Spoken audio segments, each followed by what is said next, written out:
فهذا الجنين اللي بدأ في المقاومة. À l'aube des années 2000, dans un appartement discret entre la Galilée et Tel Aviv, Mohammad Bakri incarne à l'écran la voix d'un peuple entier.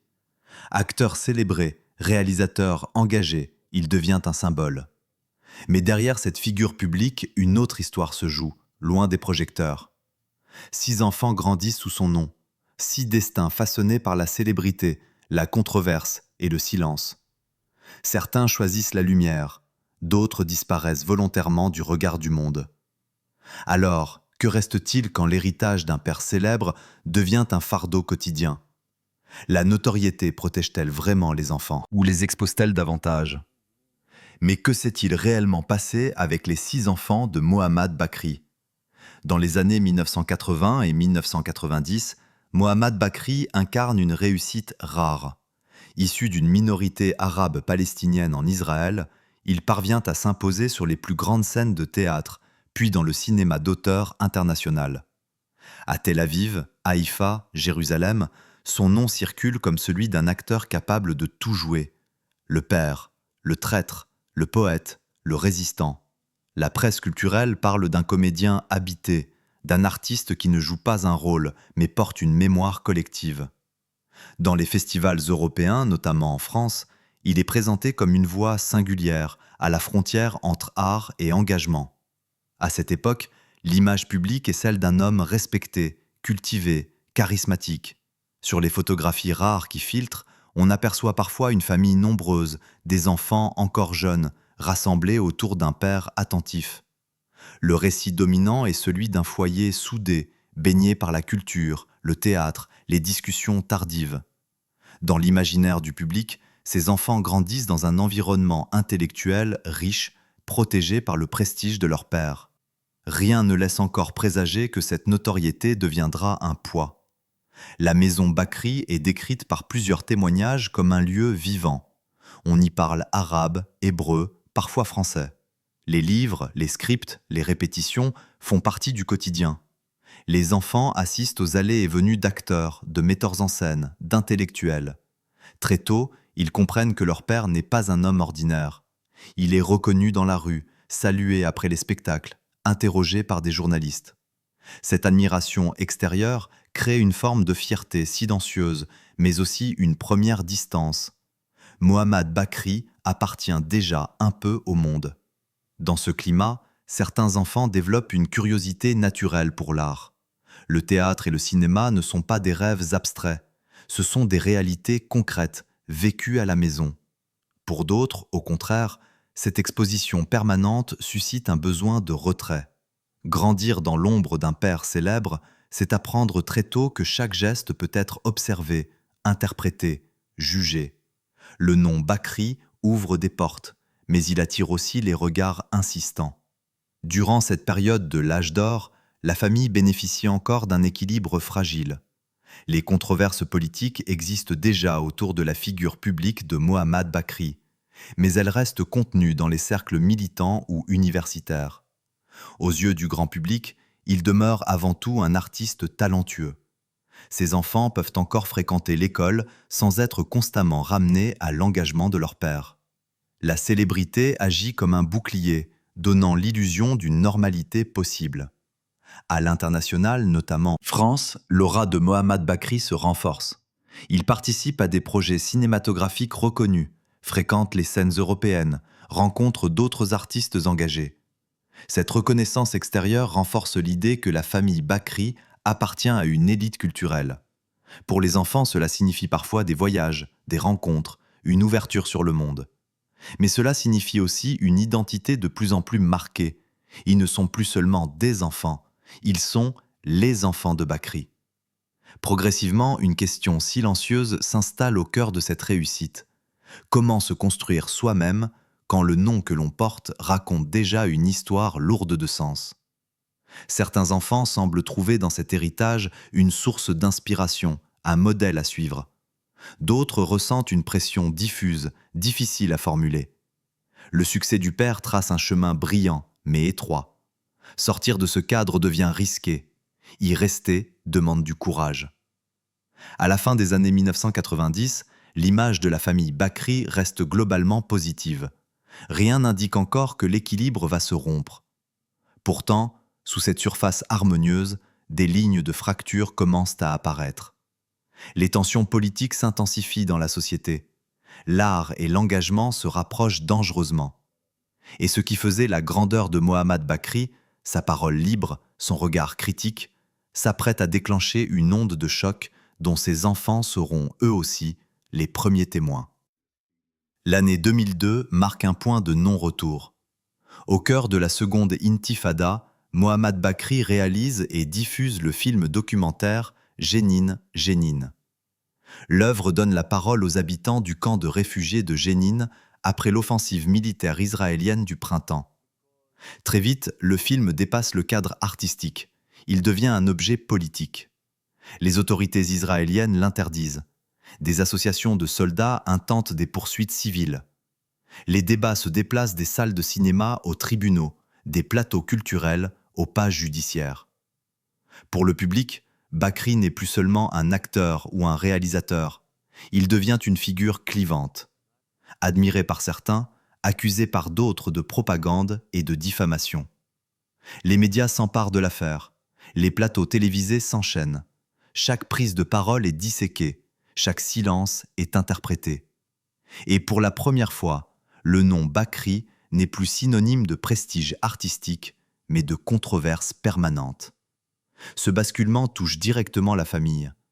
Les 6 enfants, à des âges différents, se retrouvent exposés à une hostilité nouvelle. À l'école, dans les universités, dans les cercles professionnels naissants, ils ne sont plus des individus anonymes. Ils sont identifiés, interpellés, parfois sommés de répondre à la place de leur père. Une question revient sans cesse, explicite ou implicite. Es-tu d'accord avec ce qu'il a fait ? Les témoignages indirects évoquent une atmosphère lourde. Le téléphone sonne plus souvent. Les courriers changent de ton. Les amis se font plus prudents. Certains disparaissent sans explication. D'autres prennent position et rompent définitivement. À la maison, le débat public s'invite dans l'intimité. Les enfants comprennent que l'art de leur père a un prix et que ce prix ne sera pas payé par lui seul. Sur le plan judiciaire, la pression s'intensifie. Les procédures s'accumulent sur plusieurs années. Même lorsque certaines accusations sont rejetées ou réévaluées, le mal est fait. L'image est durablement associée au scandale. Pour les enfants, cette période correspond souvent à des moments charnières, choix d'études, début professionnel, construction identitaire. Or, chacun de ces pas se fait désormais sous le regard soupçonneux d'une société polarisée. C'est à ce moment-là que les trajectoires commencent à diverger nettement. L'un des fils, Saleh Bakri, choisit de faire face. Il embrasse pleinement le métier d'acteur, tout en portant, volontairement ou non, l'héritage paternel. Ses choix artistiques sont scrutés à l'aune de la politique. Chaque rôle devient un message supposé. Chaque succès international, notamment en Europe, est lu comme une provocation ou comme une victoire symbolique, selon le camp. D'autres enfants prennent la direction opposée. Ils se retirent progressivement de toute exposition. Certains quittent le milieu artistique. D'autres changent de pays ou mènent une vie professionnelle sans lien avec la culture. Ce retrait n'est pas une fuite spectaculaire, mais une disparition lente. Comme si, pour survivre, il fallait d'abord redevenir invisible. Porter le nom Bakri devient alors un exercice d'équilibre. Comment exister sans se justifier sans cesse ? La figure paternelle, elle aussi, se transforme aux yeux des enfants. L'homme admiré, protecteur, devient un combattant épuisé par des années de procédures et de débats. Toujours debout publiquement, mais de plus en plus acculé. Les enfants assistent à cette résistance quotidienne. Certains y voient un exemple de courage. D'autres y perçoivent une obstination qui les prive d'une vie normale. La question, jamais formulée clairement, plane. Fallait-il aller jusque-là ? Les années passent, mais la fracture ne se referme pas. Même lorsque l'actualité médiatique se calme, la réputation reste. Dans certains contextes, le nom Bakri ferme des portes avant même qu'elles ne soient ouvertes. Dans d'autres, il en ouvre, mais à condition d'assumer un rôle politique implicite. Aucun des 6 enfants n'échappe totalement à cette logique. Chacun est contraint de se positionner, même par le silence. Ce moment de rupture révèle une vérité brutale. La célébrité engagée n'est jamais confinée à celui qui la porte. Elle se diffuse, s'infiltre, marque les générations suivantes. Pour les enfants de Mohamed Bakri, l'affaire Jenin n'est pas un épisode du passé. C'est un événement fondateur, un avant et un après. Le point précis où l'héritage familial cesse d'être un simple nom pour devenir une charge, parfois trop lourde pour être portée à découvert. Avec le recul, une évidence s'impose. Ce qui a brisé l'équilibre de la famille Bakri ne tient pas seulement à un film ou à une décision politique. La fracture est plus profonde. Elle plonge dans l'enfance des 6 enfants, façonnés par une double contrainte permanente. D'un côté, la fierté d'avoir pour père Mohamed Bakri, artiste respecté, voix singulière d'une minorité. De l'autre, la nécessité de se construire dans une société où ce même nom provoque méfiance, rejet ou hostilité ouverte. Peu de témoignages directs existent. Le silence des enfants n'est pas un hasard. Il est une stratégie. Car parler, c'est risquer d'être réduit à une posture politique, même lorsqu'il s'agit de raconter une expérience intime. Fils de, fille de, l'étiquette précède toujours l'individu. Très tôt, chacun comprend que sa parole ne lui appartient jamais totalement. Elle sera interprétée, instrumentalisée, parfois retournée contre lui. Les différences de trajectoire entre les enfants deviennent alors plus lisibles. Certains acceptent l'héritage et tentent de le transformer en force. C'est le cas de ceux qui restent dans le champ artistique, convaincus que l'art demeure un espace de résistance et d'expression personnelle. Pour eux, porter le nom Bakri est une responsabilité, une continuité assumée. Mais cette posture exige une solidité psychologique rare, car chaque succès est suspect, chaque échec amplifié. D'autres enfants adoptent une position inverse. Ils refusent la transmission, non pas par rejet du père, mais par instinct de survie. Dans leur choix professionnel, dans leur lieu de vie, ils privilégient la discrétion. Certains changent même de cercle social, évitant toute discussion liée au cinéma, à la politique, à l'identité. Cette invisibilité volontaire est souvent mal comprise. Pourtant, elle traduit une fatigue profonde, celle de devoir se définir en permanence par rapport à un combat qui n'a pas été choisi. À l'intérieur même de la fratrie, ces choix divergents créent des tensions silencieuses. Pas de rupture spectaculaire, pas de conflit public, mais une distance croissante. Les discussions familiales deviennent prudentes. Chacun protège son territoire émotionnel. L'un parle de résistance, l'autre de normalité. Les deux ont raison, et les deux paient un prix, car il n'existe pas de solution simple lorsqu'un nom de famille est devenu un symbole. La figure du père est centrale dans cette équation. Pour les enfants, Mohamed Bakri n'est pas l'icône médiatique. Il est l'homme à la maison, souvent absent, parfois épuisé, mais constant dans ses éclats. Conviction. Cette cohérence force le respect, mais elle laisse peu de place au compromis. Certains enfants admirent cette droiture, d'autres en ressentent le poids. Non pas comme une faute, mais comme une réalité impossible à contourner. Avec le temps, une autre vérité émerge. La souffrance n'a pas été spectaculaire. Elle ne s'est pas exprimée par des scandales, des addictions ou des drames publics. Elle est diffuse, quotidienne, presque invisible. Elle se manifeste dans les occasions manquées, les choix auto-censurés, les rêves abandonnés avant même d'être formulés. Cette forme de biographie silencieuse échappe souvent au récit médiatique, mais elle constitue le cœur de l'histoire des enfants Bakri. Aujourd'hui, chacun d'eux vit avec cette histoire à sa manière. Certains ont trouvé un équilibre en acceptant la complexité de leur héritage. D'autres continuent de s'en éloigner, sans jamais pouvoir l'effacer complètement. Le nom reste, comme une ombre discrète mais persistante. Il ne dicte pas tout, mais il influence toujours quelque chose, une relation, une opportunité, un regard. La vérité, finalement, n'est ni héroïque ni tragique au sens classique.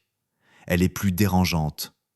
Elle montre que le véritable impact de la célébrité engagée ne se mesure pas seulement en procès ou en articles de presse, mais dans les trajectoires intimes de ceux qui n'ont jamais choisi d'être au centre du débat. Les enfants de Mohamed Bakri n'ont pas hérité d'un scandale. Ils ont hérité d'un combat. Et chacun a dû décider, seul, comment vivre avec cet héritage. Avec le temps, une question revient, insistante, presque obsédante. Elle était déjà là au début, enfouie sous l'admiration et la controverse. Elle s'impose maintenant avec clarté. Qu'a réellement transmis Mohammad Bakri à ses 6 enfants? Un nom célèbre, certes, une histoire lourde de sens, sans aucun doute. Mais au-delà de ces évidences, l'héritage est plus subtil, plus difficile à saisir. Aucun des enfants Bakri n'a connu une trajectoire simple. Même ceux qui ont trouvé une forme de reconnaissance ou de stabilité portent en eux une vigilance permanente. Ils ont appris très tôt que le monde n'est jamais neutre, que chaque identité est lue à travers un prisme politique, culturel, historique. Cette lucidité précoce est une richesse, mais elle prive aussi de l'insouciance. Elle oblige à réfléchir avant d'agir, à mesurer chaque parole, chaque choix. Certains observateurs pourraient parler de courage, d'autres de résignation. En réalité, il s'agit d'adaptation. Les enfants Bakri ont grandi dans un environnement où la frontière entre vie privée et vie publique n'existait presque pas. Ils ont compris que l'on peut être atteint sans avoir parlé, jugé sans avoir agi. Cette expérience forge des individus prudents, parfois silencieux, souvent introspectifs.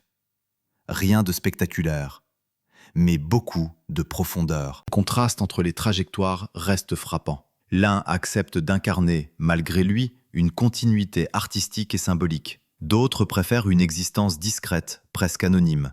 Aucun de ces chemins n'est une victoire totale. Aucun n'est un échec. Ils sont simplement des réponses différentes à la même question. Comment vivre quand le nom que l'on porte raconte déjà une histoire avant même que l'on ouvre la bouche? Dans les rares moments où la famille apparaît encore réunie, loin des caméras, une forme de cohésion subsiste. Elle n'est pas fondée sur l'uniformité des opinions, mais sur une compréhension mutuelle. Chacun sait ce que l'autre a traversé. Chacun connaît le prix du silence comme celui de la parole. Cette solidarité discrète est peut-être le véritable héritage de Mohammad Bakri. Non pas une idéologie, mais une capacité à tenir debout dans la complexité. Le temps a également fait son œuvre sur la figure du père. Aux yeux de ses enfants, il n'est plus seulement l'homme du combat public. Il est celui qui a assumé ses choix jusqu'au bout, quitte à exposer sa famille à des conséquences difficiles. Cette constance inspire autant qu'elle interroge. Était-ce inévitable? Était-ce juste? La réponse n'est jamais définitive. Elle change selon l'âge, l'expérience, la distance.